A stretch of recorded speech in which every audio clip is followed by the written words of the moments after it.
All right, good morning, ladies and gentlemen. Please be seated. We're back on the record in the matter of the state of Georgia versus Khalif Adams et al. In 22 SC 183-572. Mr. Stillwell and Mr. Botts, I should say Mr. Sharp. Mr. Botts isn't with us today, right? Okay, all right. That's on you, okay? All right, okay. Mr. Williams, Mr. Steele, Mr. Adams, and Mr. Pines, and Ms. Halterwinger, good morning. All right, Mr. Kendrick, Mr. Weinstein. Mr. Weinstein, you feeling better? I am, thank you, Your Honor. Okay, all right.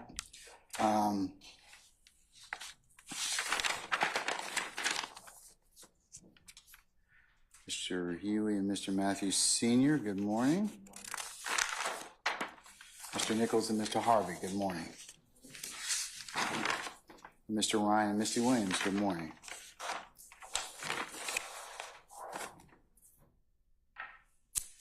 Mr. Yusuf in the corner, or is he not here? Okay, all right. Okay, all right. Just want to make sure. All right.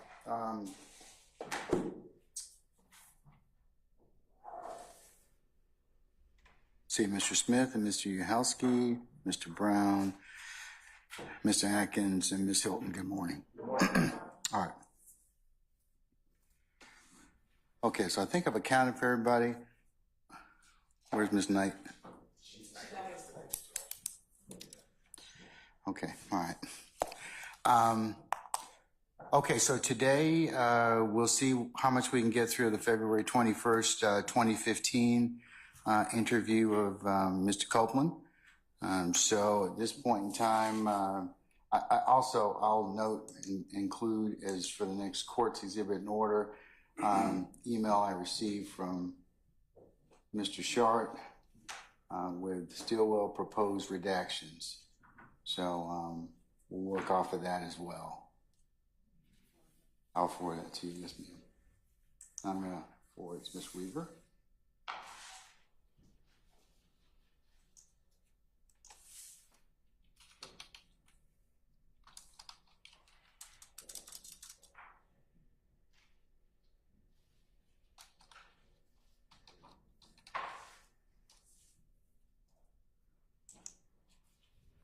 All right.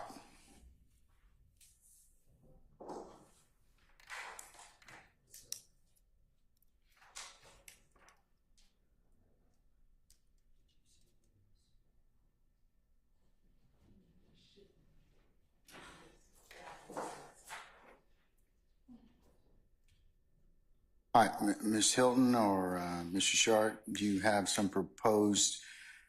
Okay, I know that the video is 3 hours long or thereabouts. So do you have some, much like we did yesterday, some time? Yes, Your Honor. I believe we should start with. Do you have a transcript of that particular hearing? We do. May I? At the carpet stage. May I have it? Can I use it? You can use it. I'll give it back. I mean, I don't want it for No, we'll get for any other purpose. Yes, Your Honor. We'll get you a copy of that. Okay. All right.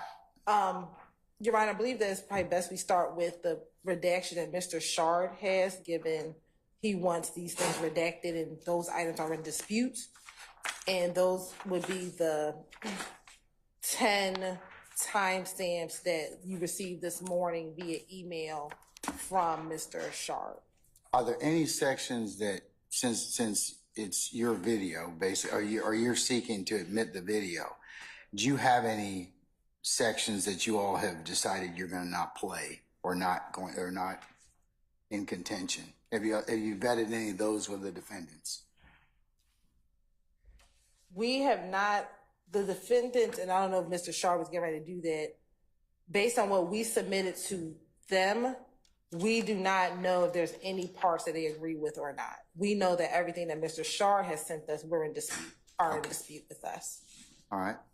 Okay. And so all right, so I'll just take by the numbers and then we'll move on to any other persons that wish to be heard about. So what are you marking that February 21st interview as? This is going to be 379, excuse me, 378 Yankee Delta.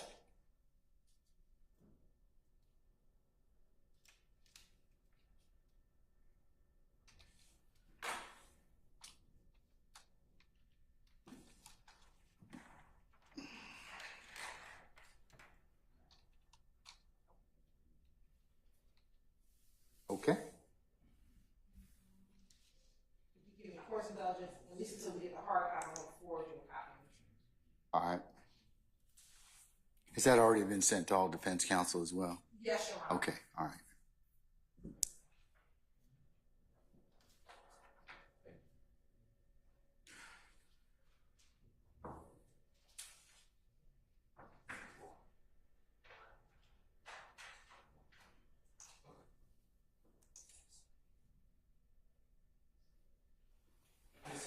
Yes, sir. Are you going to play the...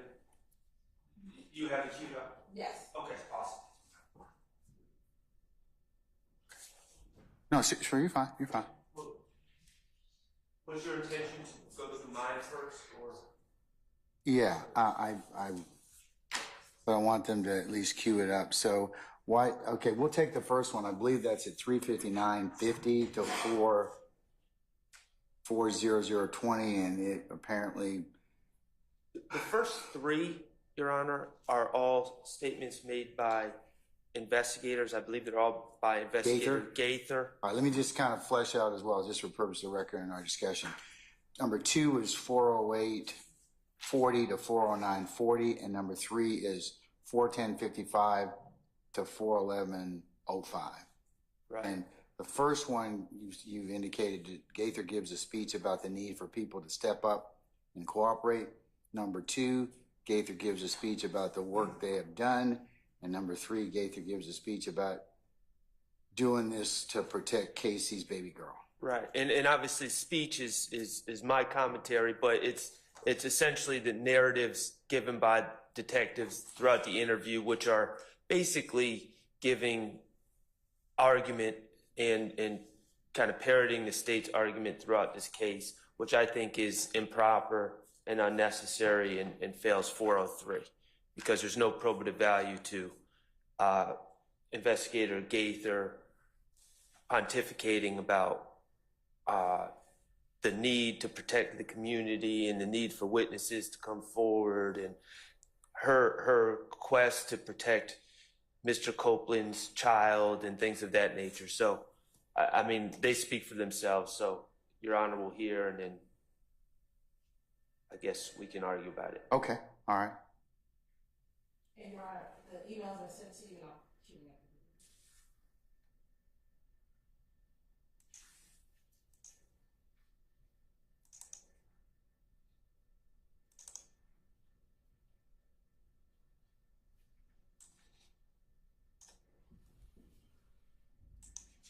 And Your Honor, for reference on the transcript, this will be page 13, line 19 through page 14, line 3.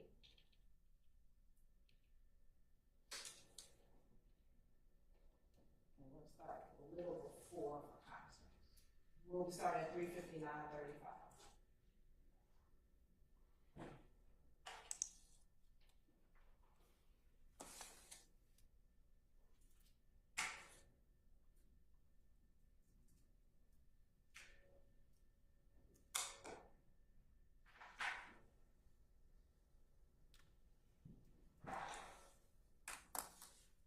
I have another one. This shit, man. All this because I ain't did. I haven't done nothing. I haven't did none of these niggas, man. That's what you not understanding. Me frustrated, man. I did nothing. What you not understanding is you have it in your mind. We can't do nothing about that if you're not speaking on it. We don't know what's in your mind and what you know. And that's what's making it even more fucked up because you holding on. And everybody else just running rampant. I'm going to jail for, I'm taking the blame for everything. I'm in jail for probation, parole, whatever you want. That's what you in jail for. If there was some other charges on you, they'd be there. And you would see it. They got me in jail for probation. until they find out if I shot one boy. And we ended at 4:25. We ended that playing at 4:00 and 25 seconds. Okay. All right. Why does the state believe that that's admissible? Yes, Your Honor. Mr. Copeland testified that Detective Gaither, during the course of any of these interviews, were forcing him to name a suspect. What she's doing here, for context, this interview is the day after Mr. Copeland, his child, and his child's mother has been shot at. And if you can recall, in the February 20th interview when he was with Detective Curry, which has been played before the jury, Detective Curry attempted to get Mr. Copeland to tell him who did it. He did not. If you can recall, he would not say who did it. Detective Curry went into a conversation with him saying, I know you know, I could tell by your body language that you know. Then when he was by himself with Deshawn, his girlfriend, he told his girlfriend, I know who killed me. I know, I'm not killed me. I know who shot at me. This is the next day in which they knew that he had a relationship with Gaither. If you can recall, in that February 20th interview, they kept telling him, you need to talk to Gaither. You need to call Gaither. And now Gaither is trying to get him to come forward with whomever he saw in the day that he was shot at. And so what Gaither is doing during this portion is telling him, I can't stop them from shooting at you. I can't stop them from doing anything if you don't tell me what happens. And majority of this interview is her trying to encourage him to tell what he knows. And that is, again, in contradiction to what Mr. Copeland has said on the stand, that one, that they were forcing him. They were not. And you can see throughout the conversations here, they're never forcing him to do anything. Two, Mr. Copeland eventually says that I wasn't, that Tay never killed me. I think he said, I swear on my child's grave or my mom's grave that Tay never did it. And this whole entire interview is them talking to him about what has been happening, the shootings, the retaliatory shootings, and encouraging him to tell them who he knew shot at him, his child, and his child's mother. So I think this is relevant, one, to contradict Mr. Copeland's in-court testimony that they were forcing him to do anything. Two, to show how the police were attempting to get him to give information, which was in a calm fashion, which was in a fashion to get him comfortable enough to be ready and prepared to make an identification. And so we believe it's relevant to show the jury they weren't forcing him to do anything. Mr. Short? Well, I think if you look at that exchange in isolation, it is a narrative by the detective. It's not prior inconsistent statements by Mr. Copeland, but you might say it's not that egregious or, what's the big deal? I think as we go on and we discuss the next two excerpts, it kind of builds upon itself in forming this narrative of people are not coming forward. Our job is so difficult. We got to do this to protect the community. We got to do this to protect children. And that's my concern, is pushing that narrative through Gaither's words during these interviews are admitted for the express purpose of Mr. Copeland's prior inconsistent statements. Let me make a suggestion. Why don't I just listen to the three together, and then we can have another discussion, okay? Great. All right. Let's play 40840 to 409, or actually 40840 through 41105.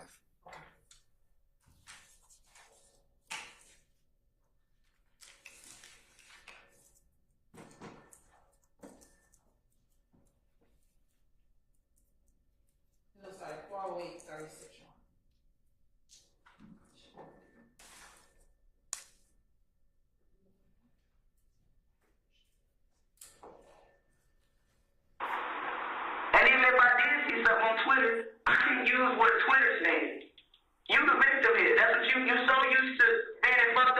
which you don't realize you a true damn victim. When the police came to my house, I wasn't no jet. I was a suspect. I can't vouch for what nobody else did. This is my case. This is my case. If you was a suspect, you would have got locked up that night. That night. You admitted to shooting back, you would have got locked up that night. Am I correct? Okay, so I'm asking you, who the fuck shot at you? Either you gonna tell me or you not, or you just gonna stay in this predicament that you in. But you're not helping yourself.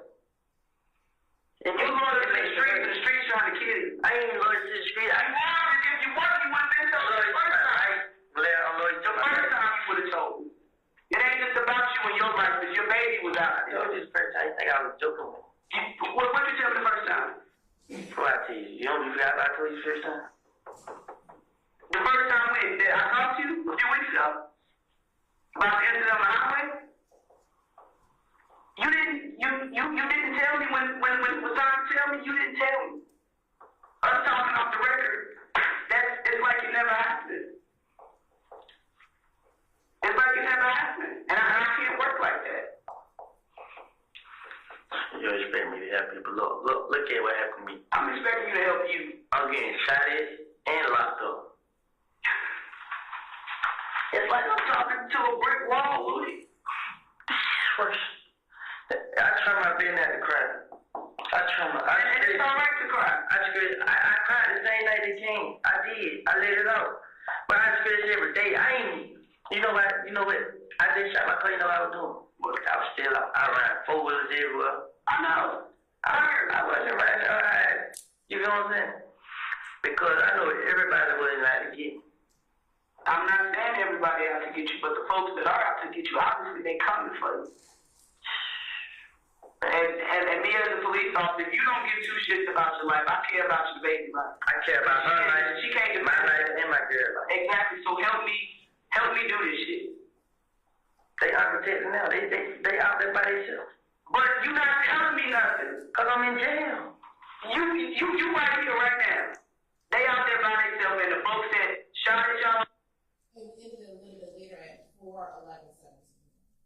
All right.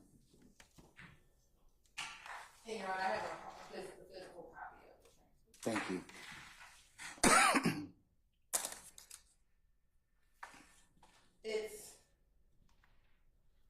It will be 378 Yankee Bravo 2. Thank you.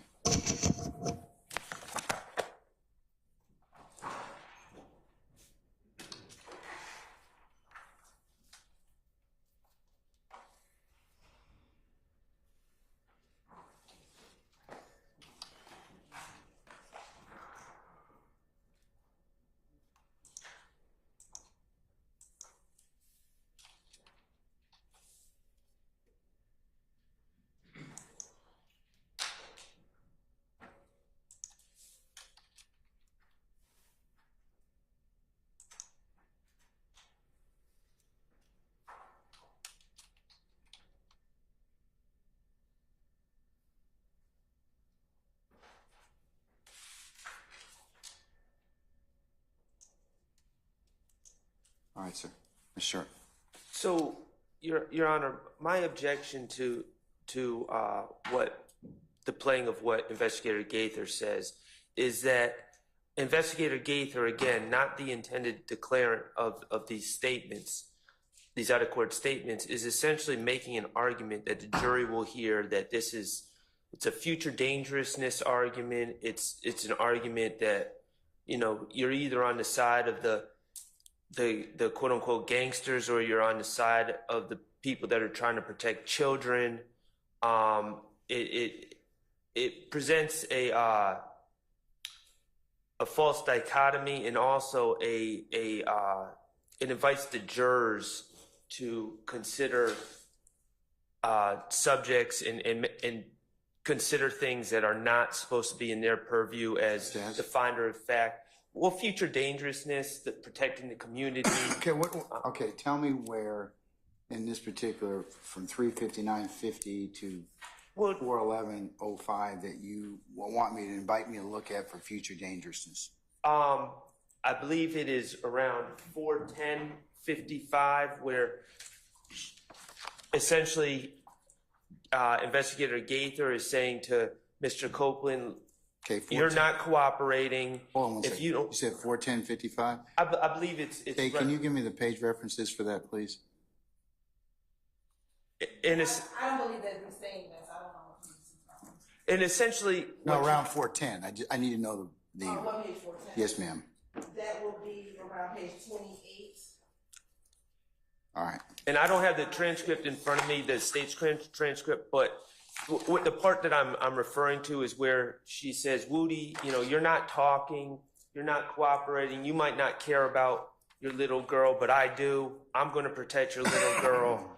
And I think that's improper. It puts it improperly presents this dichotomy where the police are the good guys and the protectors of children away from, the bad guys who are out warring in the streets. And I just believe that that's an improper statement. A, it's not true, but B, it's an improper statement that invites the jurors to consider things other than the evidence in this case. Okay, you saying that, okay, I'm looking at page 28, line 10 or thereabouts, Detective Gaither. I'm not saying everybody out to get you, but the folks that are out to get you, obviously they're coming for you. And me as a police officer, I don't give two shits about your life, but I care about your baby's life. Right. Copeland, I care about her life. Detective Gaither, she can't get Copeland and my life and my girl life, Gaither, exactly. So help me do this shit. And then Copeland, they out now. They out there by self. But then you're not telling me nothing. That's Gaither. Right. And he says, because I'm in jail. And then she goes on to say, you hear right now, and this is page 29, starting page 29, they out there by themselves, and the folks that shot at y'all are probably still out there as well, In my most strenuous objection is just about the comments about protecting his daughter. I don't think that's appropriate.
All right, any other portions that you want to point? Are you saying that the entirety of it, or are you just saying that particular section? Right, that particular section about the child, and I think that fails under 403. It's not probative. Again, it's the investigator talking, so she doesn't have any personal knowledge of the facts of this case. It's not really the witness presenting evidence, and again, I think it's confuses the issue, and it's likely to inflame the passions of the jurors, and it's prejudicial to our clients. Well, if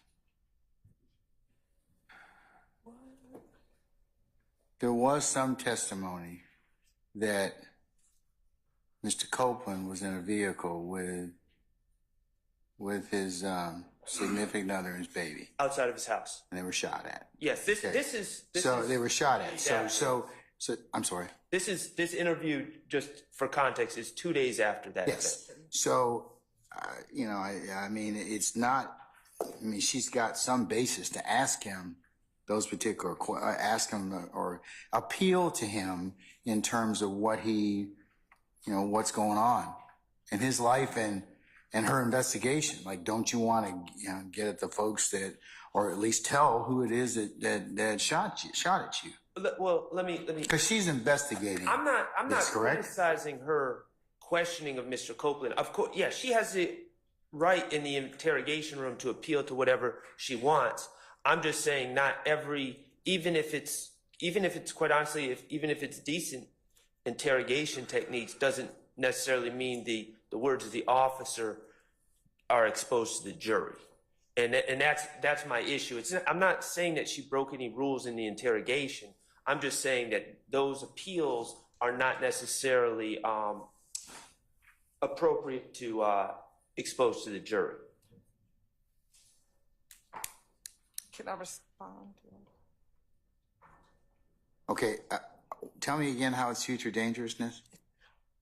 Well, it's an improper appeal to protect the community. It's creating the impression in the juror's mind that the police are out here protecting children, and that these gentlemen, in this back and forth between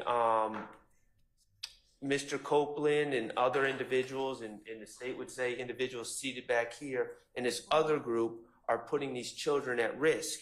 And what I'm saying is, if Investigator Gaither was on the stand and said, you know what really bothers me about these things that I've been investigating all these years? It's that these bullets come out of these guns and they're coming at children's heads. We would all jump up and say, objection, objection, that's improper. What is she saying on the stand? So I don't know why it's allowed in just because it's on a tape as an out-of-court statement. It's still making the same appeal. I don't think she's making a general, I don't think she being Gaither, I don't think she's making an individual appeal for protection of the community. I think she's making an individual appeal to him because he's the victim of a crime, a purported crime at that point in time. So, but I've heard your argument. I haven't made a decision as of yet. State? Yes, Your Honor. So I want to address a few things. First, this future dangerousness argument is not a proper argument for what occurred in the interview room. Future dangerousness solely talks about an open and closing argument referencing to the jury that if you don't find these defendants guilty, then this will occur in the future. That is what future dangerousness references. It has no bearing on an investigator who's trying to investigate a crime appealing to the victim as to why he should come forward with who harmed him. That is what Detective Gaither was trying to do. Secondly, Your Honor, the defense early in our trial made a number of cross-examination efforts to talk about police officers and the fact that they only target a community, that they only arrest certain types of individuals. And what this video shows, most importantly, is that she was trying to get Mr. Copeland to identify who did this. But secondly, that the police aren't just trying to arrest people. They are not just trying to get individuals charged with crimes, but yet they are trying to investigate crimes, hold individuals accountable, and make sure that those who are victims are no longer victims. And so what Detective Gaither is doing in this portion is trying her best to appeal to Mr. Copeland, who has some concern about giving up an individual, who is concerned about snitching. And that's what you're going to see later on in this interview. And she's trying to get him to identify who did this to her, who did this to him and his child and his child's mother, Your Honor. And so given one, Copeland himself on the stand says, in all these interviews, they were just out to get me. They were out to get Thug. They were out to get me. This is a complete contradiction to that, because Gaither isn't trying to get him. Gaither isn't trying to just get thugged in this interview. Literally, she's trying to identify who shot him. So one, it's impeachment by contradiction to show Gaither's, how Gaither was interacting with him. Two, she was trying to get Mr. Copeland to identify who the person was that he saw shoot at him. She can use certain investigative tools and tactics. Mr. Steele said yesterday, all day long, I want to show that this is how they investigated cases. Well, this is a part of that. This line of questioning is how they investigated cases. And when Mr. Steele says, well, I want to show these bad portions of it, then this is in contradiction to that. This is her using her investigative tools in order to get a victim to come forward. So for that reason, it should come in. And then this future dangerousness argument is not relevant for what occurred in this courtroom. So for those reasons, Your Honor, we would ask to play these portions of the recording. All right. Anybody else other than Mr. Sharp wish to be heard on this, on the first three redactions? 35950, 40020, or 40840 to 40940, or 41055 to 41105. Anyone else? Mr. Weinstein? Mr. Matthews?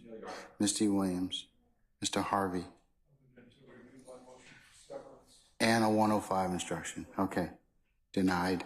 But I've noted it, sir. I'll give you a continuing objection on that issue, okay? All right, Mr. Steele? No, I'll adopt what was said. All right, sir. Okay. For the reasons articulated by the state in terms of identification or impeachment by contradiction, I don't believe that future dangerousness applies for this particular portion of the transcript. I'm going to authorize or allow the state to play those particular portions over objection. I'll give you all continuing objection as to that. All right, can we move on to 41130 to 41235? Yes, Your Honor, I'll just keep on playing from where it stops. All right. And Your Honor, for reference, that's page 29, line 9 through page 48, line 11. What will that take us through? That's going to take us through 41235. Oh, okay. That's the fourth area of contention. 41130 through 41235. Yes. Okay. All right. You can go ahead and play it, please. Still out there as well. Probably still out there as well. Still. Oh shit, man. I try my best, man. Cause get what? If I help you, if I tell you anything, guess what? They make it even worse. What make it worse? Everybody, oh now snitch, now this and that and that. Bro, how you a snitch for somebody trying to kill you, girl, and your baby?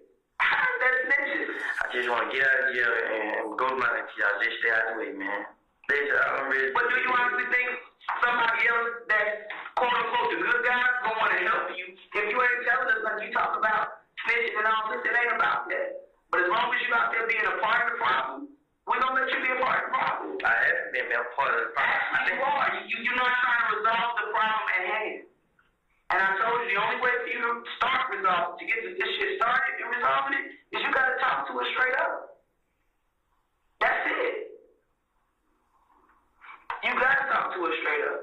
Because if you're not, it's just gonna continue and continue and continue.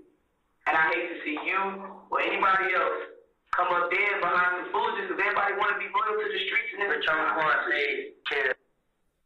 In that 41236. Okay. Mr. Sharp? So my issue with this, and again, it's going to be under 403.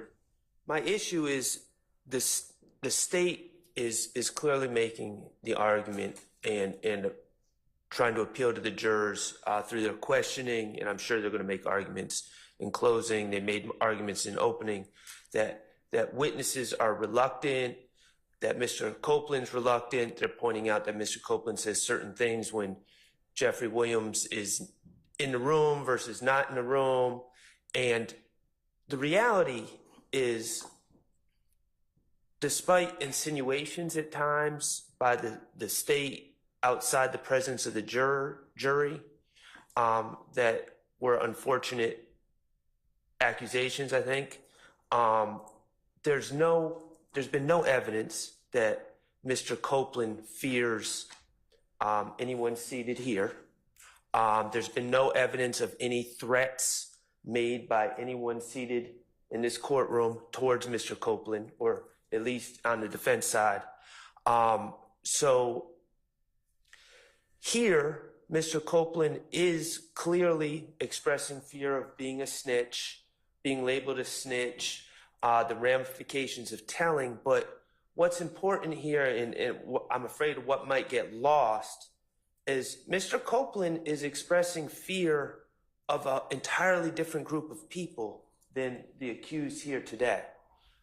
He's expressing fear of the group of people that are shooting at him actively at the time of this interview, which I think the state has alleged are IF gang members. I believe that certain individuals that are not associated with any of the defendants here today were arrested and charged with that crime.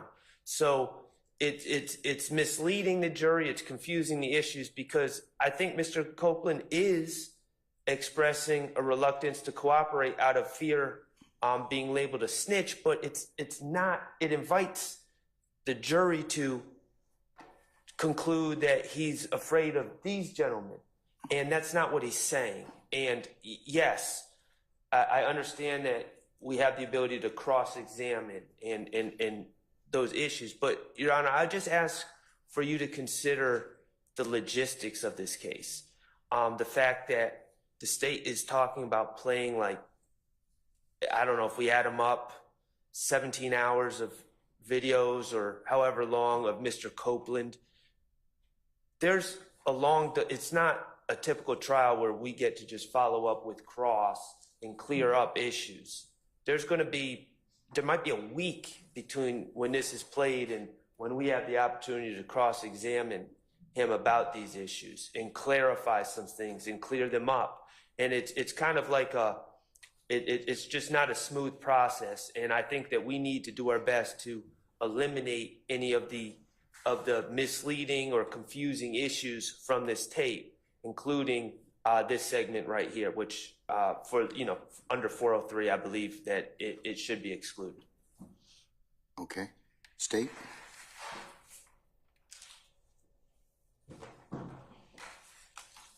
Thank you, Your Honor. I think Mr. Shard is trying to compartmentalize issues, and we have to look at this case in the totality of all of the circumstances. So first things first, specifically, when I asked Mr. Copeland on the stand about Tay and about whether or not he saw Tay shooting, he said, again on the stand, he didn't do it. I swear to God, he didn't do it, or whatever his frame. I'm not quoting that as a direct quote. But also, he talked about not being afraid of snitching. He talked about the fact that whatever he said in these interviews, he was just saying it just to say it. I asked him, was he concerned about snitching, being labeled a snitch? And he said, I was not. So this is impeachment by contradiction and prior inconsistent statements, both. Because I, on direct examination, asked him, was he concerned about snitching? He said, no, I wasn't concerned about snitching. They were forcing me to say, they were forcing me to point out Tay. They were forcing me to do it. Gaither forced me to point out Tay. This is in complete contradiction. He literally talks about why he cannot identify Tay because he's going to be labeled a snitch. I believe this is the interview. Later on, he talks about the fact that his cousin was labeled a snitch and what happened to his cousin. So this is one in direct contradiction to that specific line of questioning. But also, Your Honor, snitching is relevant in this trial in the totality of the circumstances. Mr. Copeland literally last week or 2 weeks ago decided initially that he was going to plead the fifth in order not to testify in trial. To testify into trial is snitching. He has now, as a course of his conduct in the last few weeks when he has testified, is now completely contradicting everything he told police when these individuals were not in the interview room. again, that is snitching.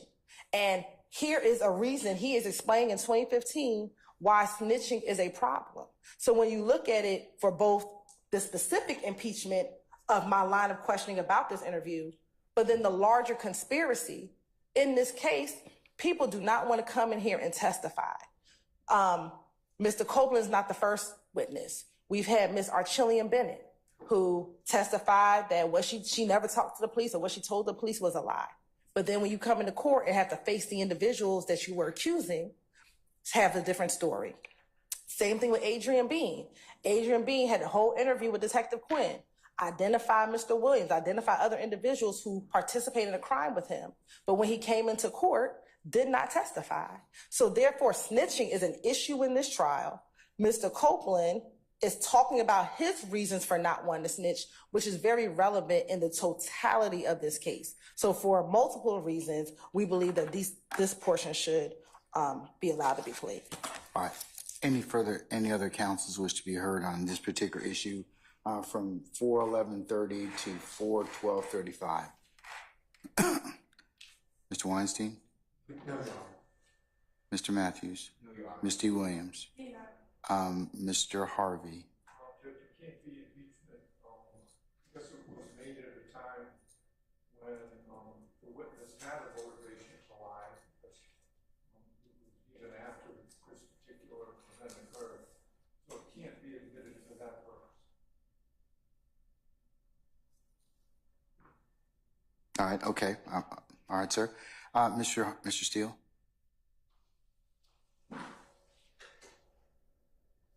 Just as the court goes through your ruling, the state's information for what they just said about people come in and then face Mr. Williams et al. And then are reluctant is not what I understand. I understand Ms. Bennett was upset because the district attorney's co-worker was inappropriately communicating with her. I understand that Mr. Bean told another detective at the hospital when he was first arrested that he did not have information. He was told, if you include Mr. Williams, then you can get out. It will be better for you. With Mr. Copeland, who's testifying, he has stated that he's been pressured by the prosecution. So this whole creation of pressure is a theory of the district attorney without zero proof. So I don't believe that should weigh into your analysis at all. I also agree with Mr. Harvey that once the reason for the fabrication or the improper influence is birthed, then under Tome, which is T-O-M-E, United States Supreme Court case, and in Georgia, Adams, A-D-A-M-S. It's also in the statute, which is OCGA section 24-6-613, because the motivation of Mr. Copeland is clear. He's in custody. He wants to get out of custody, and he's making statements. These are not prior consistent statements at all. The state is saying it's prior inconsistent statements. Sometimes they are, but sometimes they're really prior consistent statements that they wish to get in, because Mr. Copeland really is not inconsistent. He said, yes, I probably said these things, but I said them because I was motivated to get out of jail. So the state is relying on inconsistency. I believe that they're really relying on consistency, and then I join Mr. Harvey about it's not proper for a prior consistent statement. All right, sir. Okay. In considering 4:11:30 or thereabouts to 4:12:35, the court is in agreement. At least it's impeachment by contradiction for the reasons that the state's proffered. Whether or not the issue of snitching is relevant before the jury, and whether or not that is an issue that several witnesses have testified to would be relevant. So But of course, primary ruling is based upon impeachment by contradiction. So that will be authorized to be inquired into. All right. Let's turn now to 425 to 425-33. Casey talking about Shannon beefing with IG people. You can flesh it out, sir. So just a little context, Your Honor. This is after. Obviously, you know, this is after the episode of Mr. Copeland being shot at outside his house. It's also after a January 28th episode where we've heard testimony that Mr. Copeland, Demikion Garlington, and Mr. Stillwell were all in a car together, and that car was shot at, and the car stopped working, if you recall that testimony, Your Honor. So there's two different shooting situations involving Mr. Copeland, one where Mr. Stillwell is also apparently or allegedly in the car, and Mr. Copeland is, I believe, making reference to Mr. Stillwell having issues with some of Mr. Copeland's enemies on Instagram. My objection to this is that this is based, Mr. Copeland's in jail, and it's unclear how he's aware of this, but apparently he's been told about Mr. Stillwell having back and forth with these individuals. From my recollection, you know, I've been through all the discovery numerous times.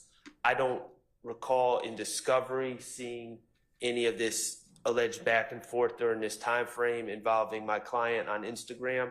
So I haven't seen any documentary proof of any of this, but so I don't know exactly what Mr. Copeland is referring to, but from my understanding of the context of the statement, Mr. Copeland is merely passing on hearsay information about what Shannon is doing on Instagram. Okay. Mr. Copeland does not have access to Instagram, obviously, as he's making these statements. All right, can I hear it? And what transcript page is this from? It's going to be page 47, but page 47, line 9 through page 48, line 15. But I do think for context, we need to start at 424, which is going to be page 45, line 25. Page 45, line 25.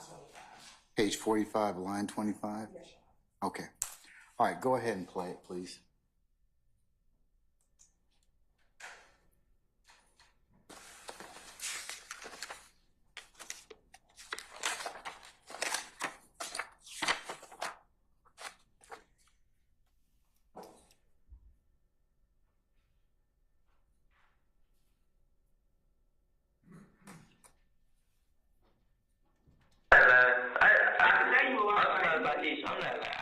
I did see no face.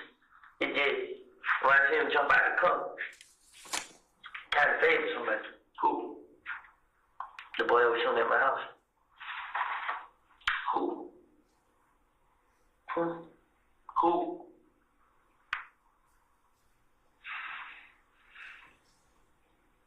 Who you know to be driving that silver Bonneville? I could never picture that. That's something I could never get. So who do you favor? Say. Your friend Tay? Which Tay? Well, I'm blowing my partner at the moment. Where you from? Simpson. You from Simpson? How can I find Tay?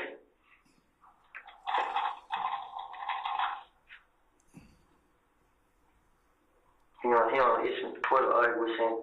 He did what? He's on Twitter arguing with Shane. He on Twitter arguing with Shannon. This recent? Yeah. When? Right before y'all came and got me, I was just on the phone with my baby mom. She just told him. So him and Shannon on Twitter arguing? They been arguing. About what? Me. Saying You still alive because we miss you. You stay alive because we miss you, like they miss maybe shooting at you. When did you see this person, like before the incident the other day with your baby? Before the incident with you and your baby, you said the dude was shooting at my house. Which incident are you talking about? Huh? You said the same boy that was shooting at my house. Okay, which? And you're right, in that 425, 49. Okay, yes. So it's I heard it, and I'm assuming Your Honor heard it. He says Tay, and they're trying to figure out who Tay is. Which Tay?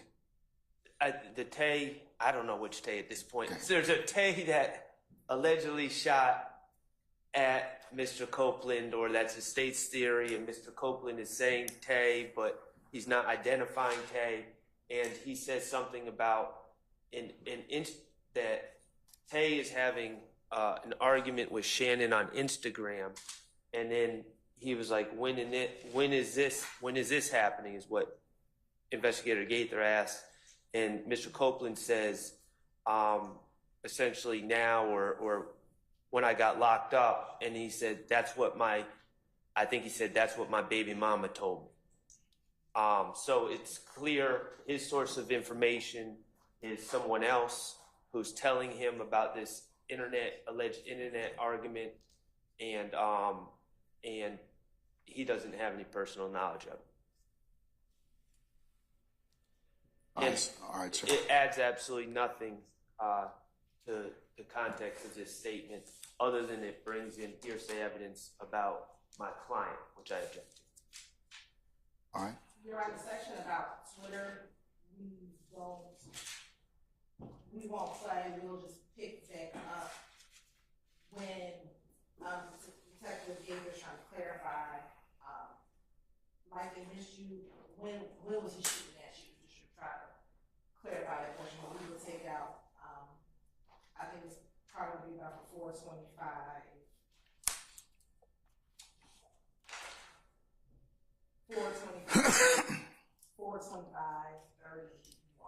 425.31 to what? No, 425 to 425. Okay, 420. 425.20. No, 425.00 Yes, ma'am. to 425. I think it's about 31 or 30. 31, 32. That's what you said you're going to take out? Because that talks about the Twitter conversation. All right. Mr. Shart, anything else from that particular time block that you wish to be omitted? No. All right. Any other counsel wish to be heard about anything from 425.00 to 425.33? Mr. Weinstein? No, Your Honor. All right. Mr. Matthews? No, Your Honor. Ms. T. Williams? Mr. Harvey? All right. Mr. Steele? No, nothing further. Okay. All right. So the state will be directed to omit that particular portion. The rest of it can be played. All right, let's move on to 6, and that would be. This next is. Hold on, let me just frame it right quick, sir. 438.35 to 438.40, and you've indicated that.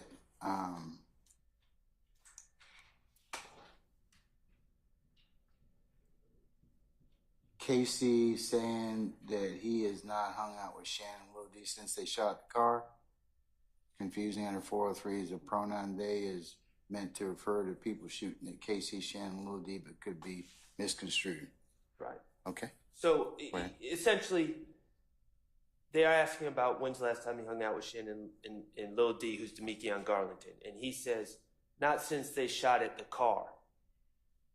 I think any reasonable interpretation of that, based on someone who's spent hundreds, probably thousands of hours reviewing the discovery in this case, which I have and the defense counsel has, any reasonable interpretation would mean he's referring to is the people that shot at him, Shannon, and Lil D in the car on January 27th. I believe it was, the day before the statement on the 28th. However, the jurors have not gone through all the discovery 10 times over as the defense has. So they have limited knowledge of everything. And when you listen to the statement in a vacuum, the reasonable interpretation is he hasn't hung out with Shannon and Lil D since they shot at the car, which makes it seem like Shannon and Little D were shooting at a car. It's confusion of the issues. It's likely to mislead the jury. And again, Your Honor, this is another one of those things I said earlier. This is not a normal trial. Yes, theoretically, first of all, there's no need to bring this confusion into this trial. So there's no prosecutorial need for this little excerpt to be played. But sure, theoretically, we could clear this up during cross-examination under normal trial circumstances. But when this is played, there's going to be several days in between that time where the jurors are likely to have in their head, if they're scrutinizing every line, oh, wait, Shannon and Lil D were shooting at a car, you know, and that's going to affect the way they look at my client. And when, in fact, we can just clear that up at the time of him saying it by deleting it, as opposed to me having to come back days later and try to clarify and draw everyone's attention back to this incident and this statement. So I just think under 403, to avoid confusion of the issues, we could easily just redact this little segment and clear up any potential confusion. And Your Honor, before I even play it, the state understands what Mr. Copeland is talking about when he says when they shot at the car. The state has no intention of alluding that the they is Mr. Garlington and Mr. Stillwell trying to shoot at Mr. Copeland. And when I read this portion, I'm going to play for the court the entirety of that section, because I think in order to understand this section in context, you have to start at 438:14, because there's already evidence, or will be before this video is played, that there was a shooting on the highway in which Mr. Copeland was involved in. And the state in no way, shape, or form intends to infer that Mr. Demekion Garlington or Mr. Stillwell was trying to shoot at Mr. Copeland. That's not even something we thought of. So we'll play the whole section so you can hear it in context. Fine. Can I get the page references? Yes, too, Your please, Honor. Madam? We're going to start at, it's going to be roughly page 64. And I'm starting at 438:14, so it should be around line 2 on on page 64, line 2. And it will go through page 65, line 1. All right, madam. All right, let me hear it, please. In that fucking river with them, period. This is what is going on. These two people I be with, they're going to be Shannon and Lil D. When I'm making with Shannon, me and Lil D together all the time. That's exactly. No, this Shannon still with Demekion Garland. Yeah. Me and him together all the time. Them only two I been with. Since they shot their car, I've been in the house with my baby mama. If I ain't in the house, though, we don't got to argue. And I don't call Quay. Quay don't can't pick that up, and we just rolled around here. So we stopped it at 438:46. So in context, he's talking about the last time since they were shot at in the car. Well, before we played this interview, we would have played the January 28th interview where he's going to talk about the fact that they were shot at in the car in January 28th. And so when you read those two in conjunction with each other, I believe the jury will understand that he's saying since they got shot at the car, I've been in the house, given the full context. And again, the state will not infer that the they is Demekion, Mr. Garlington, Mr. Stillwell shooting at Mr. Copeland. Okay.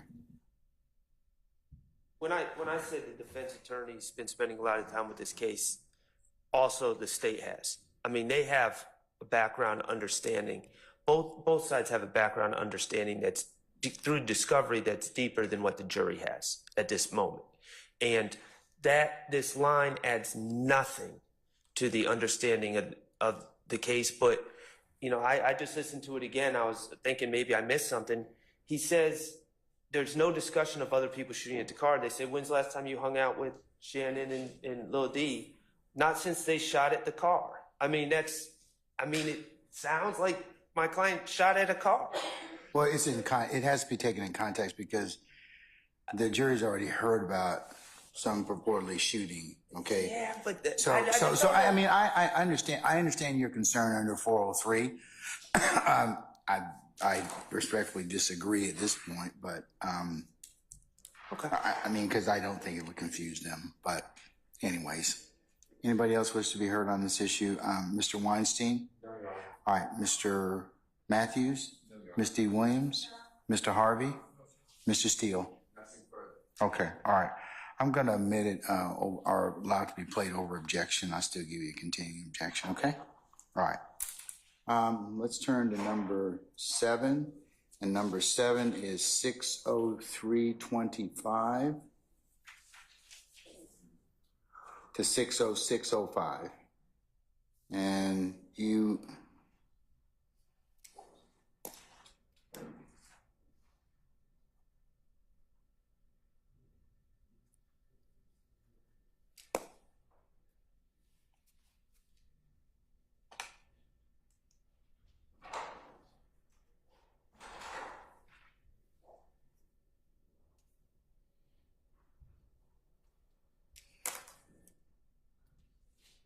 By the way, it's page 155, line 1 through 156, line 2.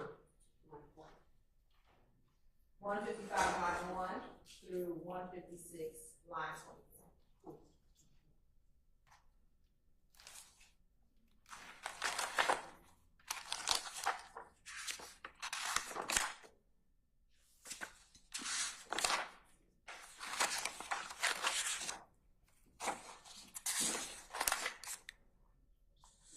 Okay, Mr. Short.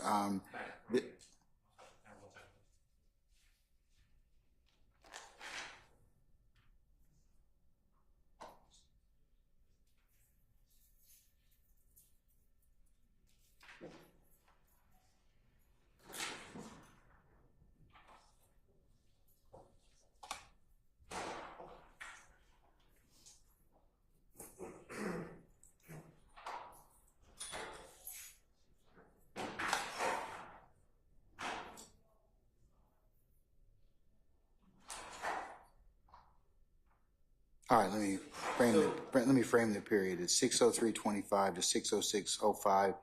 It alleges Casey talking about Kel shooting and at some dice at a gambling spot, which I believe under the state's theory is kind of one of the incidents that's the genesis of everything, of the disagreements between the groups.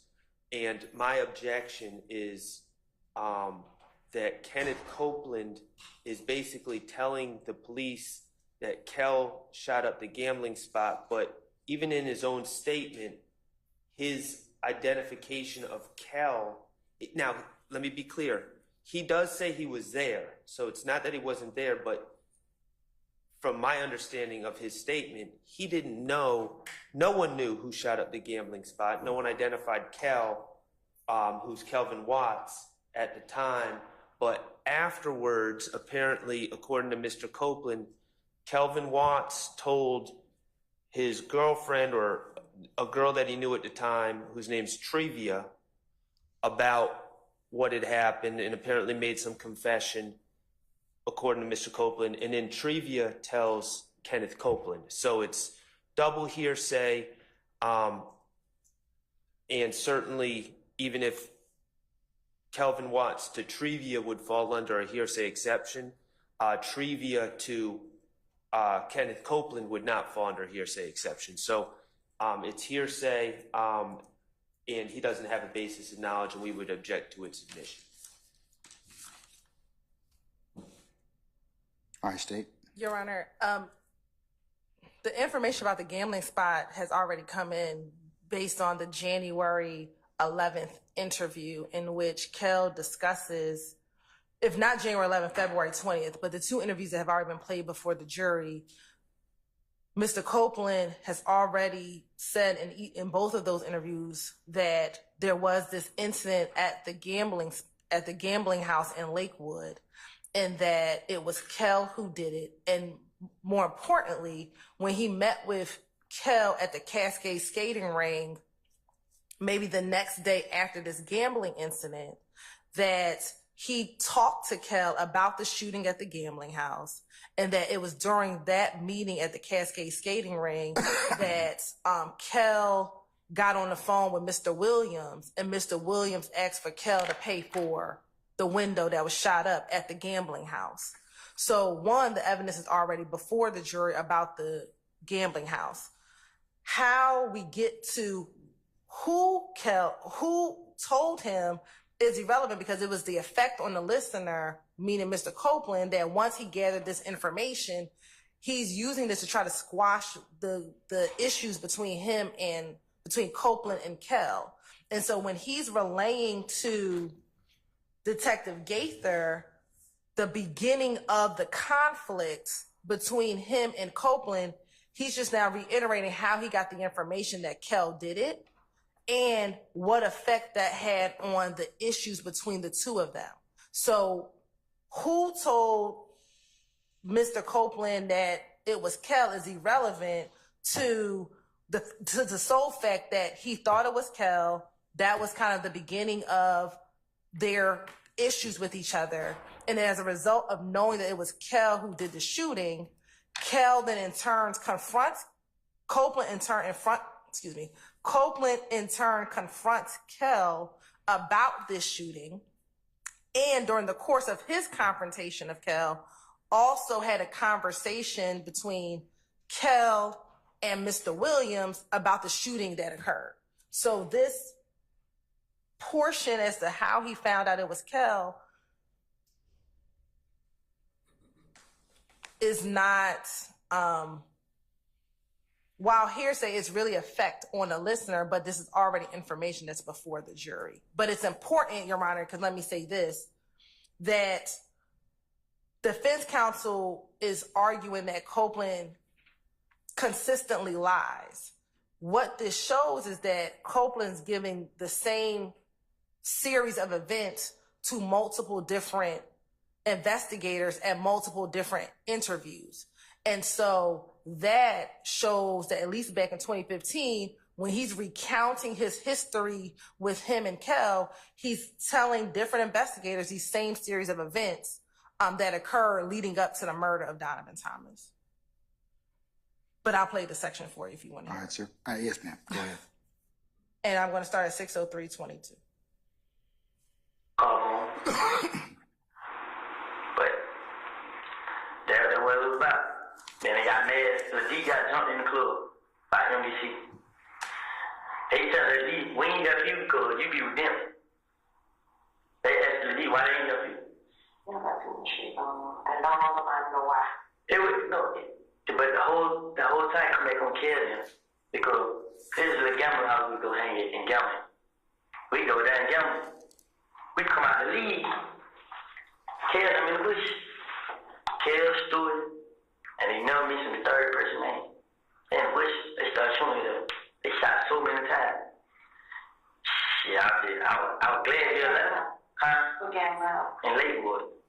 They shot so many times. They shot down in everybody's car. But they missed everybody. They graded one person probably bad. But when police can't hear, left. Co-people left. But they were killed. But this is the same like NBC jumped on the D. So they did it and they seem like NBC did. But I go over, boy, I'm home. I stayed out about 2 or 3 years. So I was telling them like, damn, bro, y'all ain't gonna come out there, y'all trying to kill me, what's up, bro? And they like, hell nah, bro, you tripping. Like, bro, we ain't shoot that shot there with one of the NBC niggas. Like, bro, we ain't got no problem with that, bro, you feel me? Y'all jumped on the D, let D be with me, bro. I'm on the stage, I was like, nah, bro, y'all tripping, bro. In my tongue, bro, nah. They keep trying to get in each other's face. But nah, the next thing you know, Big Boo came up there them niggas on swarm. Grabbed the D out the stage, started jumping on the D. I ain't know it was a D. I'm thinking they one of them jumping on them. So I walk out the club, see the D, them got shot in the hand, and he blamed me shit. Oh, what happened to you, bro? And he couldn't talk. He was like, and I was seeing the hammer, but damn, they shot you too. So he went down there with him. He went to the hospital. I had to tell him I'm with him. And Pinky went down there with him. Goddamn, the next night we at the gambling house. They ain't not putting no pictures. We in that gambling. They take pictures and shit. Then he came out there and shot at it. We found out it was killed. He had got into a Gucci Red. And she was talking to them. She came back and told her, like, man, they were killed and shot at y'all mixing like they did. Because they shot at it and they went and shot at Monday spot. Monday we got into it with the MDC name. They bumped, boom. They had they fight started. They went and shot at their house on Metro Pies. Shot the house on those rooms. So that. And it ends at 6:06:07. So to put a little context to what you just heard, this gambling spot was shot up, according to Mr. Copeland. It was assumed that it was people from a group called NBC, because according to Mr. Copeland, Mr. Kendrick had gotten into some sort of dispute with someone from NBC around that time, is what Mr. Copeland's saying. I don't know if that's true or Mr. not. Kendrick or Mr. Garlington? Mr. Kendrick. I think he says Monte. I'm assuming Mr. Kendrick. Might not, maybe someone else named Monte. And I don't know if any dispute occurred. But what he's saying is it was assumed it was NBC. And then through hearsay, it came out that it was Kel. Through hearsay, through trivia. And so our stance is that's hearsay. Effect on the listener is much narrower an exception to hearsay than the state's been putting forward in this case. Throughout this case, they've been relying on effect on the listener quite a bit. I don't believe that it's quite as easy to get around the hearsay rules under just saying effect on the listener. And his knowledge, he's giving a historical narrative of this event, and his knowledge of who committed the event or committed the act is based entirely on hearsay. So what about the issue that we've heard testimony already about the gambling house? Then it's cumulative. Then the shooting of the gambling house. Well, if we've allowed that in the past, then that's on the defense counsel for not flagging that. But at this point, it's cumulative if it's come in already. I believe it's already been testified to. In fact, I think Mr. Copeland earlier in his direct he's testified about that on the stand, about the shooting of the gambling house and this kind of historical perspective. At this point, then it's cumulative, and if collectively we have missed it in the past, we're flagging it now. Okay, all right. Any further argument, Mr. Weinstein? No, Your Honor. Mr. Matthews? No, Your Honor, just adopt. Ms. T. Williams? Mr. Harvey? Sir? Turn your mic on, sir, please. I want to adopt what Mr. Shard said with regard to the effect on the listener. Effect on the listener is usually most often used as evidence of motive. It has not been used in that sense, and therefore it has been abused and continues to be abused as the basis for the admission of these clearly hearsay statements. So, for example, in Gates versus the state at 298 Georgia 324. One more time, Gates? Gates 298 Georgia. All right. 324. Yes, sir. There were text messages admitted that were sent to the defendant's girlfriend, not for their truth, but for the effect on the defendant in establishing motive for a murder. That's the usual basis upon which hearsay statements are admitted for the effect on the hearer. That is not the case here. This is not the defendant. It doesn't establish motive.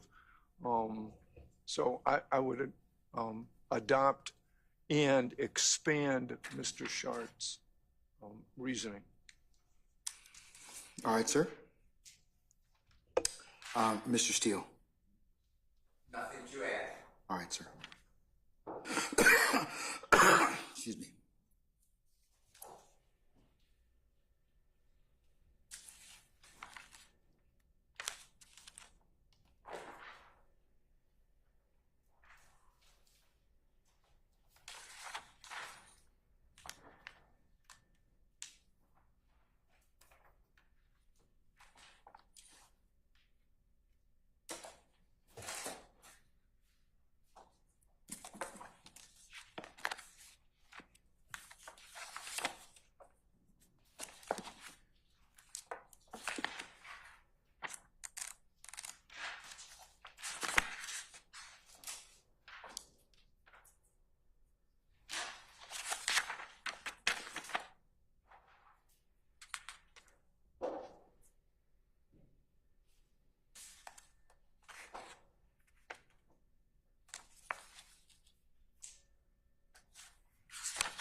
All right, folks, we're gonna take a comfort break. Let's take 5 minutes to come back. I'll make a ruling at that point in time on 7, okay? And Your Honor, before, the state did want to respond to what Mr. Harvey said, and so I didn't know if we could get an opportunity to do that prior to the court's ruling. Okay. All right, we're in recess.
you said you had a response to Mr. Harvey's comment. Yes, Your Honor, very briefly. In looking at Gates, Your Honor, specifically the portion which they talk about the effect on the listener, yes, this was a murder case, but what it says, and this is in Division 2.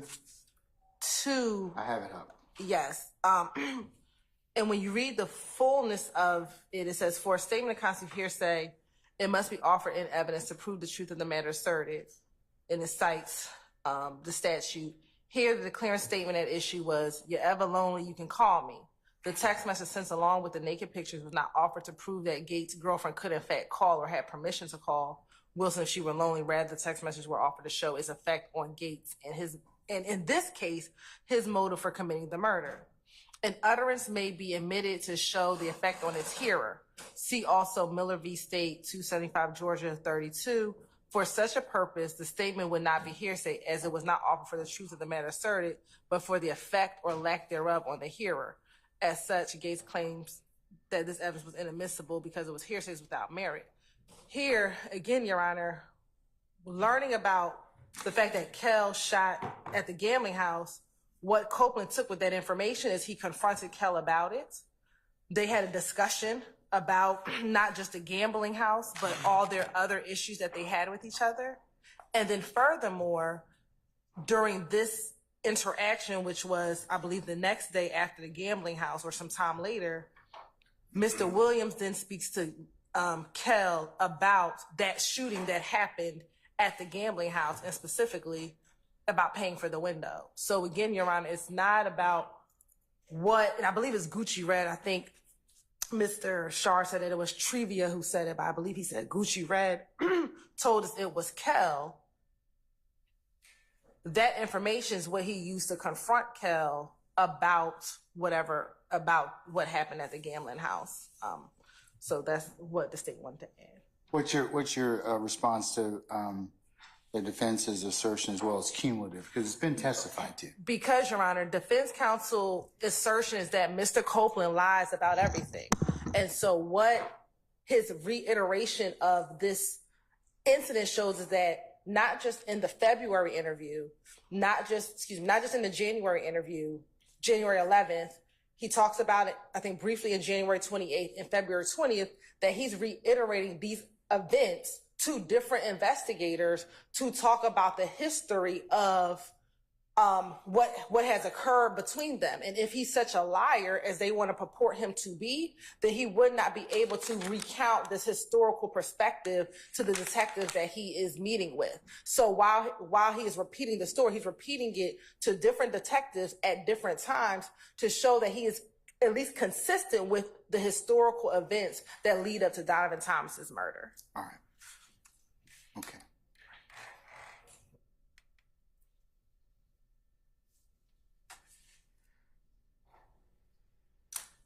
All right, counselors, I've had an opportunity to consider your arguments as well as take a look at Gates 298 Georgia at 324, as well as Garner versus the state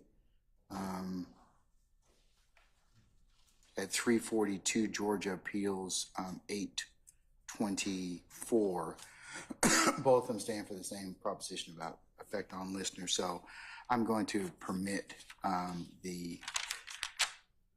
that to be the inquiry area of 60325 to 60. Hold on.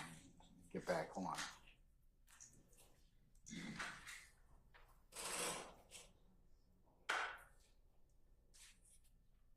(60325) through 60605. All right.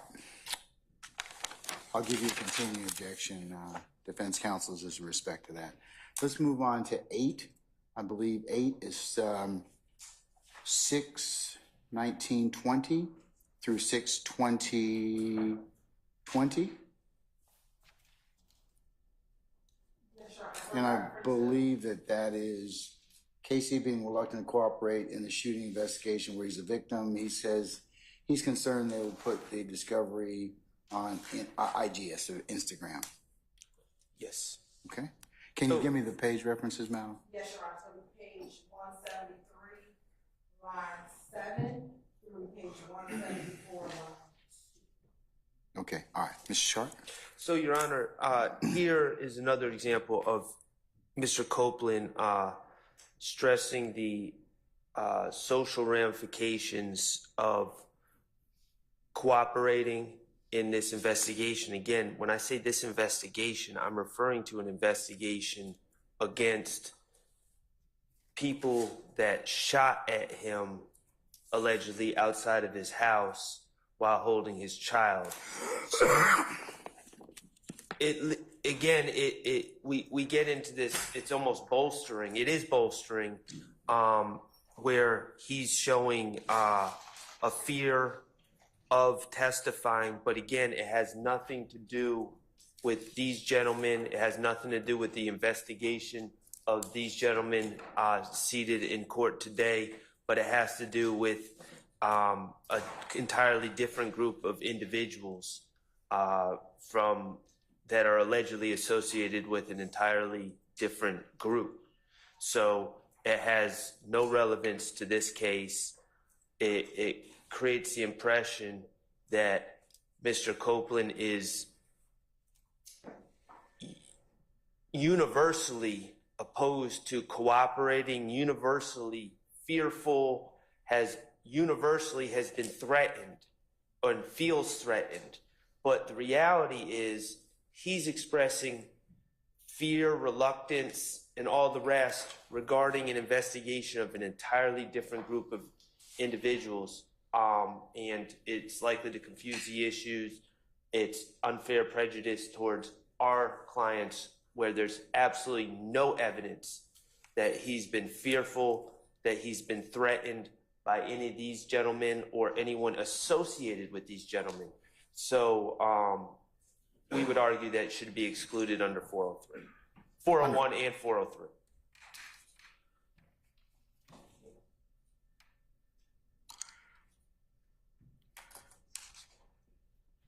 All right, madam, can you play it, please? And Your Honor, I'll start at 6/19/40. You know my name?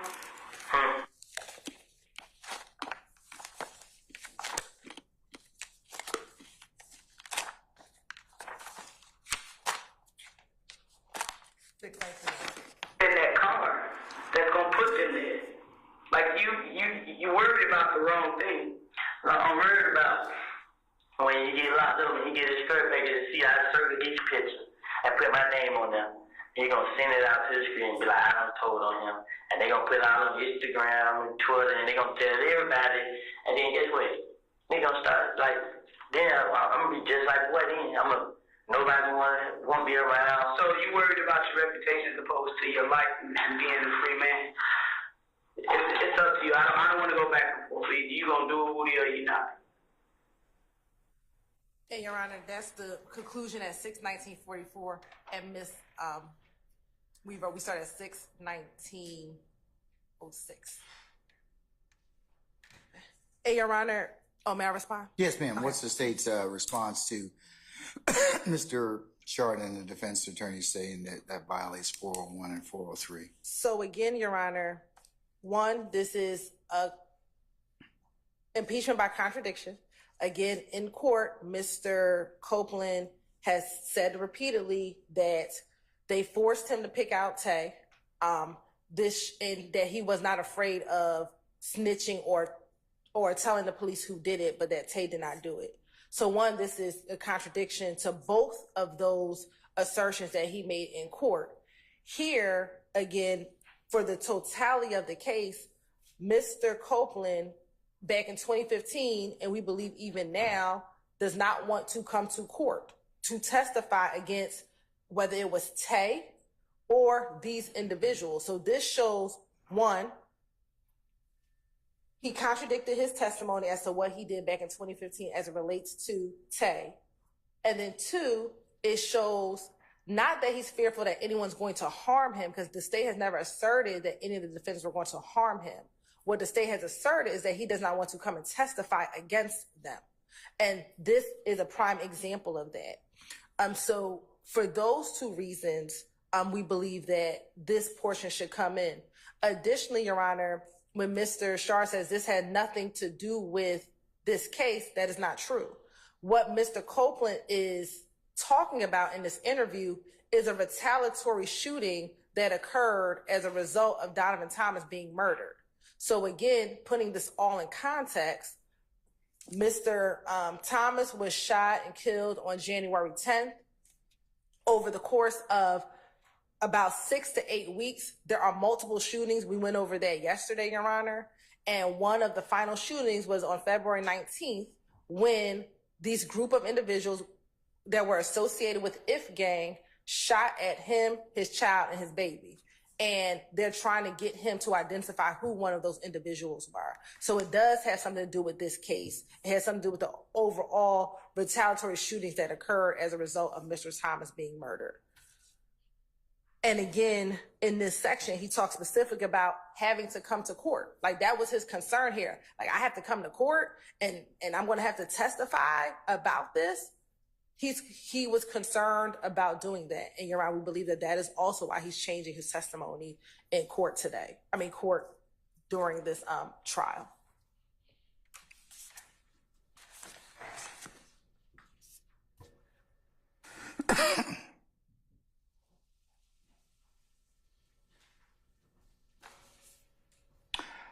Any further argument, Mr. Weinstein? No, Your Honor. Mr. Matthews? No, Your Honor. Ms. D. Williams? Mr. Harvey? Nothing there. Mr. Steele? Nothing. Okay, all right. All right, in considering both sides' arguments in regards to defense 401 being relevance, 403 being unduly prejudicial, or in the state's assertion that is impeachment by contradiction, the court does find it is relevant that even using 403 as a balancing test, it is more probative than prejudicial and shows impeachment by contradiction. So I'm going to allow it over defense objection, and I'll give you a continuing objection in regards to that. All defense counsel. All right, let's cover number 9. Number 9 is 626:30 through 627:05, and as you framed it, Gaither gives speech about the need to put an end to the shootings. All right, sir, go ahead. I was gonna. You want to play it? Yeah, can we just play it and then? Yes. And Your Honor, it's page 181, lines 8 through 12. I'm going to start a little earlier at 626:22. I can't deal with this shit, man. And I understand that, but you gotta help you right now. We trying to get a stop to all this back and forth shooting. You trying to back and forth shooting? Gee, they only shooting at you. Shit. We trying to get a stop to this. And we pulling every resource in the city that we can, but we can't be everywhere. So if I gotta pick these motherfuckers off one by one, waiting on evidence to come back, then I'm gonna do what I gotta do. But you gotta fucking, I'm doing what I gotta do, man. Help me out. I'm doing it. Damn, man. Why did I go through this, man? I don't know. I don't know, but I'm ready to do it. Bruh, I'm ready to get started on the aftermath. I'm ready to get started on that. I can't work towards homicide. I'm picking up the pieces of the aftermath for the homicide. Here.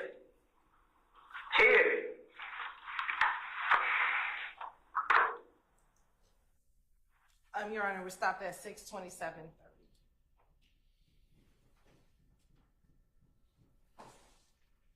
So, Your Honor, All right, sir. my objection, again, these statements are allegedly prior statements.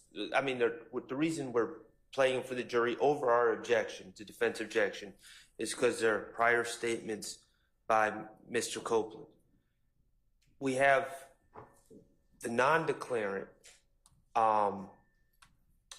Investigator Gaither, just talking about the need to end the shootings and how she's going to end the shootings, and the city's putting every resource into ending the shootings.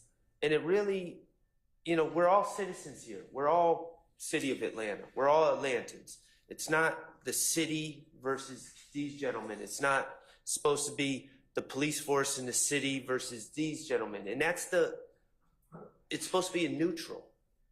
And that's the impression that the jury is given when they're exposed to, again, this speech. I call it a speech, but whatever you want to call it, by Investigator Gaither, where she presents this as, look, it's, you know, the city and all the authorities and the police department, we're all working to try to put an end to these shootings, and it's you guys and Mr. Copeland, it's your information that will put an end to it, and it's your group that's involved in all this. I believe it's inappropriate. I believe that it invites the jurors to consider it invites them to take into consideration factors that should not be considered in that jury room. And it's essentially an improper argument. If it was made during closing, we would argue that it's an improper argument. It's, you know, just because it's not a closing argument doesn't make it not improper. It's improper for the jurors to hear that type of talk by Investigator Gaither, especially considering the whole reason that this tape is being played over our objection is not for Investigator Gaither's words, but for Mr. Copeland's. All right. Ms. Hilton. Again, you have to look at this in totality, Your Honor. This starts off with Mr. Copeland saying, why do I have to go through this, man? And Gaither is then going into, I need you to do this. I need you to identify who it is so that I can get started on my investigation. So I can continue my investigation. I can continue my work. So while Mr. Sharp calls it a speech, she's responding to Mr. Copeland saying, why do I have to go through this? And if you look at his body language, he was struggling to move forward and just make the identification. And so she's trying to encourage him to go ahead and make the identification so that she can move forward with her investigation, Your Honor. So again, as the state said earlier, that's in contradiction to what he said here in court. What he said in court, they were forcing him. No, they were talking to him about it. He's responding back to her. I believe in court he may have said they made him say Tay. That's not true. That's what this shows as well. And so given his in-court testimony, this is contradicting what he said here in court. All right. Any further argument? Mr. Weinstein? No, Your Honor. All right. Mr. Matthews? Nothing to add. Ms. Williams? Mr. Harvey? Mr. Steele? Your Honor, I don't see why this adds anything. I join everyone else, Mr. Sharp's argument. The detectives said we're going to pick them off one by one. Every officer is going to be working. The state is saying that Detective Gaither is encouraging Mr. Copeland. That's not needed. That's not the purpose. We don't just play recordings of me speaking with a witness to say I was encouraging the witness. This is just an out-of-court statement offered to bolster the detective, and that's really not appropriate in my opinion, and it's irrelevant under 401(2), and then 3 would be a waste of time. A lot of this, the state wants to play, these are, I believe, 18 hours of recordings. I mean, at some point, they don't get to just play all these recordings, so I would object.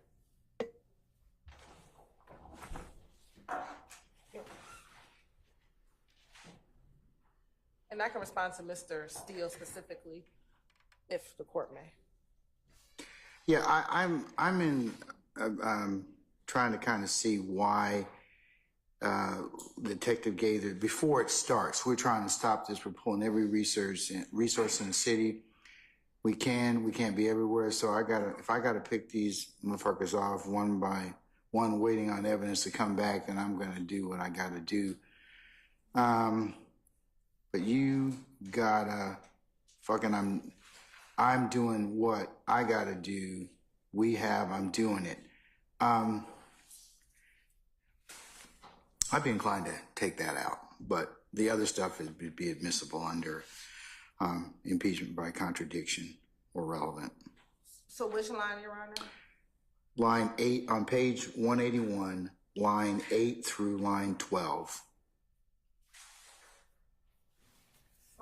That's fine, Your Honor. It does. I agree with Mr. Steele. It doesn't really add anything to it, and it's for the reasons he mentioned. Okay.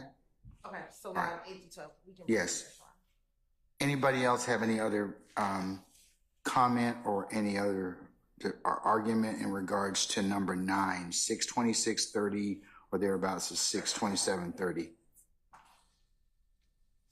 All right. I'm gonna. Other than that particular omission, or exclusion from, that'd be page 181, using the state's transcript, lines 8 through 12.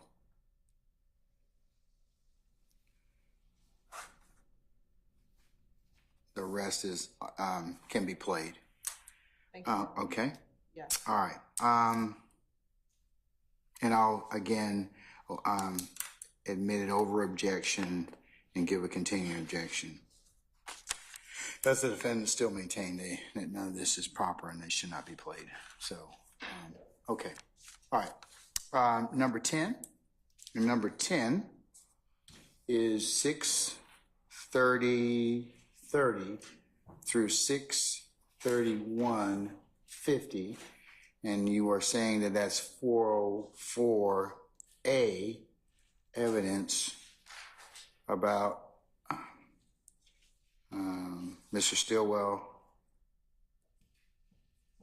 and inappropriate comments about character. Yeah, 404A and B. 404A and B. Okay. All right, sir. Oh, okay. I'm sorry, Ms. Hill. You want to play it first? Yes, please. Okay. All right. Let's play it. What transcript page is now? Page 185, line 17, through page 186, line 19. And we'll start 630, 630 what? I guess she wasn't looking at it serious like how it is. I really wasn't. I really thought he wasn't. I didn't think they would do it. I didn't think these niggas try to shoot me. I'm pretty sure I thought really would try to kill. They showed me wrong. Well, I know him for shit. He been on Twitter going back and forth with Shannon. Yeah. What the hell? I'm telling Shannon, why the hell you ugly? You can go on Twitter. What's Shannon been up to? Because I know he ain't just gonna sit and let it ride like you getting shot at and all that. I know that. And you know what I told Shannon? Man, let Poe deal with it. I'm about man, he'll pay himself. You know what Shannon told me that night? The night they shot me in bed. You let him play. I was crying. And you let him play. Man, bro, hell nah, bro. We take anything you can. I'm like, bro, fuck this shit, bro. Let them have it, bro. Let them have it, bro. They kill me, bro. You know what's going on, bro. Just started with Lieutenant Shannon. Police involved with it. They started with it, bro. We ain't going to jail, so we ain't do, bro. You're not going to tell you one of these folks think we did this shit, bro. And that's exactly what I told him. He like, she looked at it. She like, bro, I'm telling you, bro, if they kill you or they hurt you or the baby, bro, they gotta kill him too. Just like him, bro. They don't get your shell out of it, bro. We already in the battle phase. We with people we never thought we'd be with, bro. Fuck this shit, bro. Let them have it. That's why I really ain't getting in there. If I didn't, like, I feel like. And stop at 631. So sorry, stop at 631:51. All right, Mr. Sharp. So this testimony or this out-of-court statement by Mr. Copeland about my client has absolutely no relation to any charged conduct in this case. It's propensity evidence. There's no evidence of something that happened that I know of. There's no evidence of something that happened after this date that was supposedly done on behalf of Mr. Copeland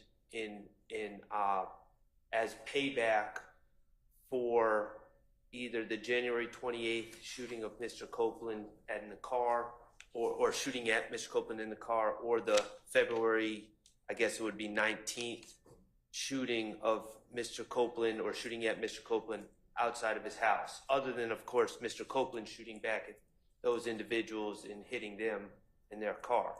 My point being, Mr. Copeland is essentially saying that Shannon has encouraged him to, and said, we need to get payback for them shooting at you. And Mr. Copeland saying, no, I said, let it be, let it be, let it be. This is not testimony about any act that's charged. This is mere propensity evidence that Mr. Stillwell is someone that when something's done to him or one of his friends, he's going to seek retribution from the other side. And again, if the state had overact, and I'm making this up, that happened on March 3rd of 2015, where they allegedly saw the car that was shooting at them on January 28th, then I would say, okay, maybe that has some relevance to this specific act. But there's no act that's charged. And what the state wants, essentially the logical conclusion based on hearing that, is Mr. Stillwell is, a hothead that seeks revenge. That's propensity evidence. That's exactly what's not supposed to come in under 404B. And so I would object. It's improper character evidence. It's improper propensity evidence. All right, sir. Yeah, we won't play it. Okay. I'm going to use Mr. Adams' favorite saying, easiest decision I'll make today. All right. Anybody else have any other comment about subpart 10, 630, 30 through 631, 50? It's going to be omitted. Anyone? All right.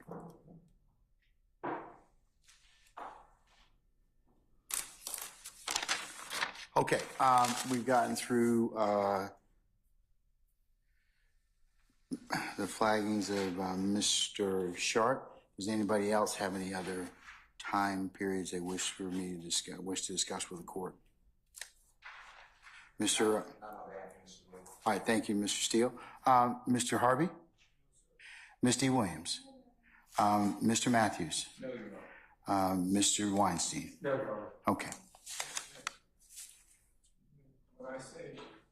No, it's with reference to my continued objection for severance and instructions with regard to all of this evidence. I don't want that to be deemed to be a waiver on the record. Okay, Mr. Harvey, in no way, I'll note it again for you that you have moved for severance and for 105 instruction, which the court is going to give you continuing objection on, but I'm going to deny that at this time again, okay? All right, sir. Okay.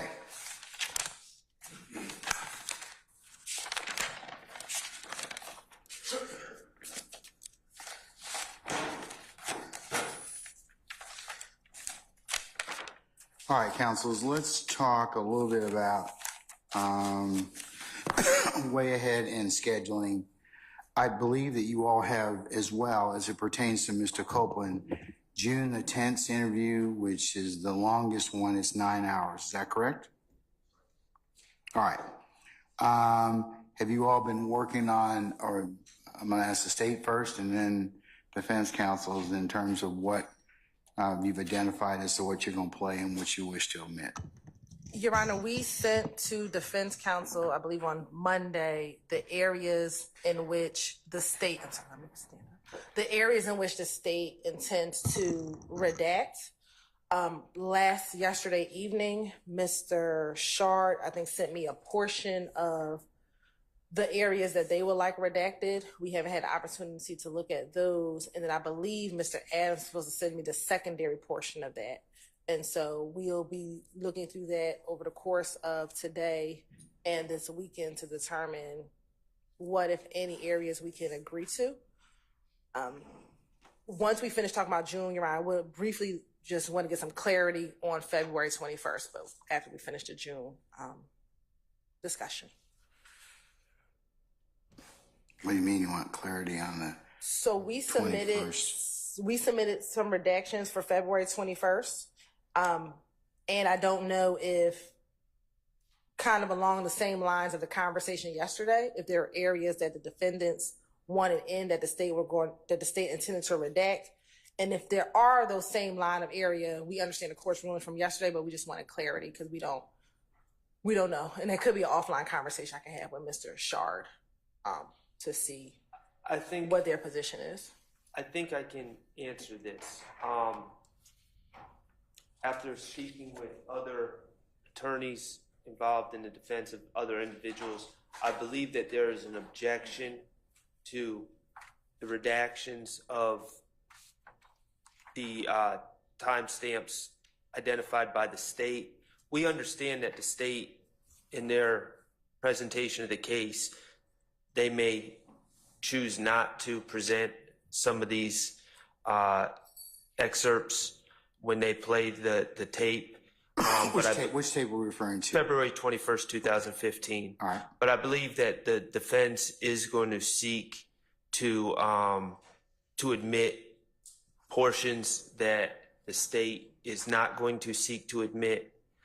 And certainly we can have a similar discussion that we had yesterday, or I can authorize, unless there's been a specific objection, I'm going to say you can play it during cross-examination. Like similar to what I did yesterday. Yes. Okay. And that's fine, Your Honor. We'll object at the appropriate time. Yeah, if appropriate, I'll rule upon it. But I'm most of the things that, unless there's clear argument to the contrary, will be fair game on cross. Okay. Thank you, Your Honor. Okay, so let's talk about the June 10th interview. So is it possible for you all to, like, consistent with, this has been very helpful for you all to identify the time periods and for us to work down through them and have discussion one way or another? Are you all in a position to potentially put something together by Monday, and so we can kind of go through the June 10th interview? The good news is we're all operating off the same transcript for June 10th, and there is a transcript. I believe the transcript's about 550 pages. I made it through 380, and I've identified the specific spots that I object to, and I believe that other attorneys involved in this case adopt my arguments for those first 380. Mr. Adams is diligently working. He's identified the rest, and he is going to send that information over to the state at some point. I don't want to speak for him, but I know he's been working on it. So I think that the state has given us their proposed redactions, correct? Correct, Your Honor, but I think we're going to be in the same position. So we really need their redactions, because I think the state is, we're going to redact what we're going to redact, and if they choose to want to play certain portions, we can object at the appropriate time. So I think we really need to know what their redactions are in order for us to have a meaningful hearing, hopefully on Monday. So right now they have about 2/3, Okay. just by the transcript length, about 2/3 of the redactions, and then Mr. Adams is going to get them the rest. Mr. Adams, will you be finished by Monday? Oh, absolutely. They'll have them by, I can give it to them by Saturday. Okay. All right. Okay. That works. All right. So we'll work on, Now, as it pertains to, since we'll probably take the most of the day with that, I'm inclined not to call in our juries for Monday. And Your Honor, I'm going to remind the court that we also have the jail phone calls. Yes, and there's 11 of those at 2.5 hours.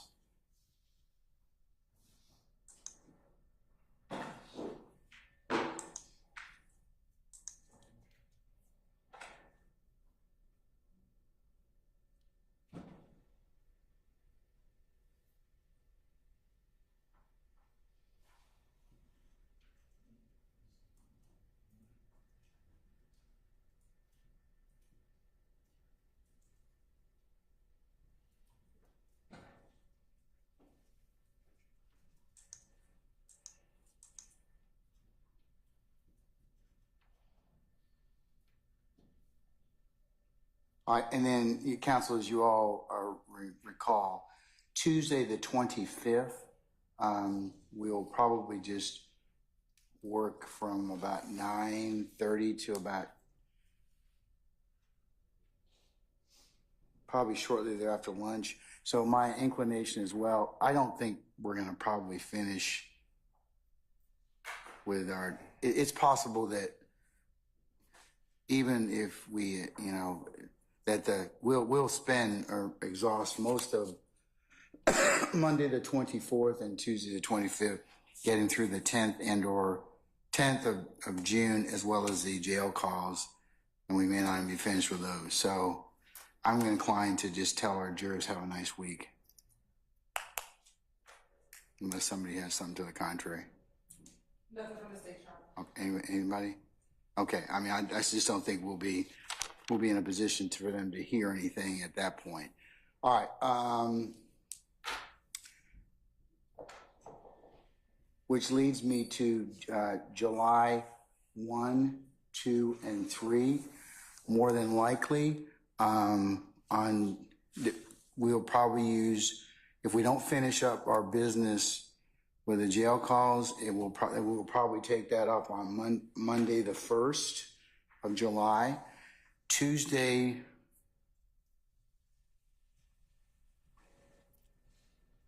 we'll probably do the in-camera review of Mr. Copeland's ex parte matter. And I will give you all more pinpoint instructions on that particular time and date. But it more than likely will be the 2nd or the 3rd of July. So that's our kind of work schedule at this point in time to clear those issues before we call back our jurors. So at this time, we're thinking no jury for the week of the going to the 4th. Probably not, is what I'm thinking. And I may tell them that so they can adjust they can govern themselves accordingly. But we have a fair amount of stuff to take care of. So, all right. Anything else, councils, at this point in time? If not, I'll see you all on Monday the 24th, 8:30 for an anticipated 9 o'clock start time, and we'll queue up the 10th, the June 10th, 2015 interview, and see where that leads us. Okay. All right. Anybody else? Okay. All right. We're in recess until Monday the 24th at 8:30.